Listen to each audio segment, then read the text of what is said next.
नमस्कार दोस्तों, आज की इस प्रेरणादायक कहानी में हम जानेंगे कि गौतम बुद्ध ने अपने शिष्य को कैसे सिखाया कि सेक्स के विचारों को कैसे नियंत्रित किया जा सकता है और मानसिक शांति कैसे प्राप्त की जा सकती है। यह कहानी आपकी सोच को बदल देगी और आपको एक नई दिशा दिखाएगी। तो चलिए शुरू करते हैं। एक बार की बात है, गौतम बुद्ध अपने शिष्यों के साथ एक गांव में प्रवचन दे रहे थे। एक युवा शिष्य ने बुद्ध से पूछा, गुरुदेव, मेरे मन में सेक्स के विचार बहुत आते हैं, मैं इससे कैसे छुटकारा पा सकता हूँ? बुद्ध मुस्कुराए और बोले, प्रिय बालक, पहले यह समझो कि हमारे विचार हमारे नियंत्रण में हो सकते हैं। बुद्ध ने एक जलती हुई मशाल का उदाहरण दिया। उन्होंने कहा, मान लो कि तुम्हारे हाथ में एक जलती हुई मशाल है। यदि तुम उसे पकड़ कर रखोगे तो तुम्हारे हाथ जल जाएंगे, परंतु यदि तुम उसे छोड़ दो तो तुम्हारे हाथ बच जाएंगे। ठीक उसी प्रकार जब हमारे मन में अनचाहे विचार आते हैं, हमें उन्हें पकड़कर रखने की बजाय जाने देना चाहिए। बुद्ध ने एक दृष्टांत सुनाया।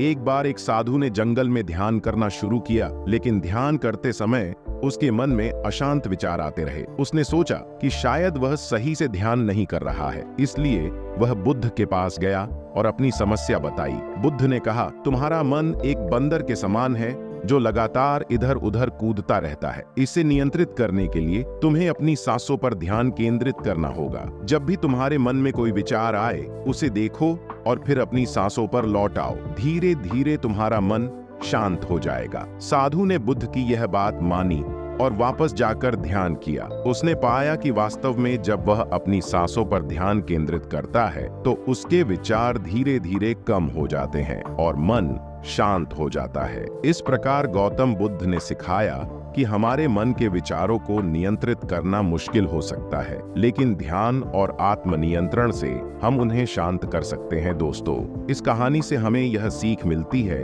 कि मन के अशांत विचारों को नियंत्रित करने के लिए नियमित ध्यान और आत्मनियंत्रण महत्वपूर्ण है। अगर आपको यह कहानी पसंद आई हो तो इसे लाइक और शेयर जरूर करें, और अगर आप हमारे चैनल पर नए हैं तो सब्सक्राइब करना ना भूलें। धन्यवाद। मिलते हैं अगले वीडियो में एक और प्रेरणादायक कहानी के साथ। तब तक के लिए खुश रहे और ध्यान करते रहे।